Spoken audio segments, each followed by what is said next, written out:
What is one simple grounding practice that they could introduce into their daily routine right now to create a more inner calm? Sure, absolutely. This is the 5 4 3 2 1 method. Okay. And I first learned this from a friend of mine who's a therapist. So when you're feeling especially anxious and like you're about to go into that meeting and you feel yourself getting revved up, let's calm down. A deep breath is always helpful. And then look around and notice 5 things that you can see. And then listen and see if there's 4 things that you can hear. Sometimes there aren't 4 things, and that's okay, but count up to 4 things that you can hear. And then 3 things that you can touch. And it's okay to reach out. I'm going to pet my dog here. It's like, okay, dog, that's one. And find 3 things you can touch. And then see if there's anything you can smell. Sometimes there is, sometimes there isn't. See if you can find 2 things that you can smell in your environment. And again, it's okay to pick them up. I have a scented candle burning here. And then finally, 1 thing you can taste. You might have something, you might not. People frequently have their coffee at work. I have my tea, you know. So, 5 things you can see, 4 things you can hear, 3 things you can touch, 2 things you can smell, and 1 thing you can taste. Am I being pedantic if I say that the hardest part of that is to remember the order? It's okay if you don't remember the order.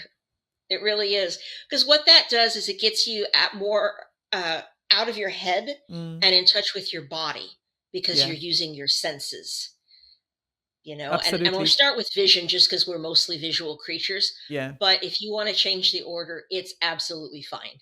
I think it would be an involuntary thing, but I suppose in some ways it does work because you can see loads of things. Mhm. Touch, it's a bit less in numbers because it's only whatever within arm's reach. Hearing again, it sort of reaches further. So I suppose these kind of associations can help with the order as well.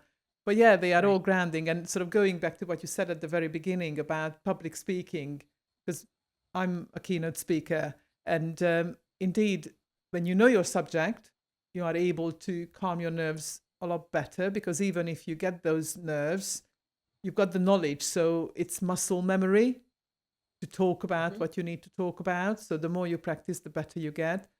But also, I've been taught to sort of ground my whole speaker group. We've been taught to ground ourselves before delivering any speech. And interestingly, the last one I did, it was just a small group, and I got sort of called on. We were all sitting next to each other, sort of thing. I didn't get that chance of just kind of centering myself. And when I went on, I don't normally get very nervous, but somehow because I didn't get the chance of like having a moment to myself, suddenly I stood there in front of this group of people, and I got this really strong flutter in my tummy, and I nearly Mm. forgot what I was going to say, but then fortunately I practiced so much that it just started to flow and then the rest was fine. And as soon as I got that first sentence out of my mouth with that muscle memory, I was able to deliver everything else. So yeah, having that inner calm is really quite important, isn't it? And having that sort of grounding practice, and that totally works for stressful situations. Absolutely. Can I give one other tip for entrepreneurs that's Oh, occurred to why me while we're not? talking? Why not? A lot of us entrepreneurs, especially the ones who are in the wellness sphere and especially women, tend to have imposter syndrome. We're afraid that people are going to find out that we're really not as good as we're saying we are. And we are. We know what we know. And we are experts in what we're experts in. But for whatever reason, we're culturally conditioned that we feel like we don't belong here, that we're taking up too much space. So this comes from neuroscience, and this is the ability to rewire your brain. And I'm sure you're familiar with this Oh, already from, absolutely. We've talked about rewiring in episode 49 with Melissa. Absolutely. Oh, okay, yeah. then I won't get into the mechanics of it. Oh, feel Just free to, remember, because not everybody listens to every okay, episode. So, yeah, please feel free to. so neurons that fire together wire together. Our neurons are our brain cells, and part of the way that they communicate is through electricity.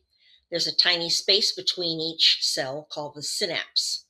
And in order for the cell over here to communicate with the cell over there, it fires an electrical signal across that gap. Evolution has taught us to be lazy and to take the you've heard of the path of least resistance. That Yeah. actually applies to electricity. And so our brain says, okay, if I'm having to send an electrical impulse across that same gap for more than 20 seconds, I'm just going to close that gap up. Not completely, but the cells grow closer together. Okay. And there's a process for that. The dendrites grow on one cell, grow closer to the axon of the other cell.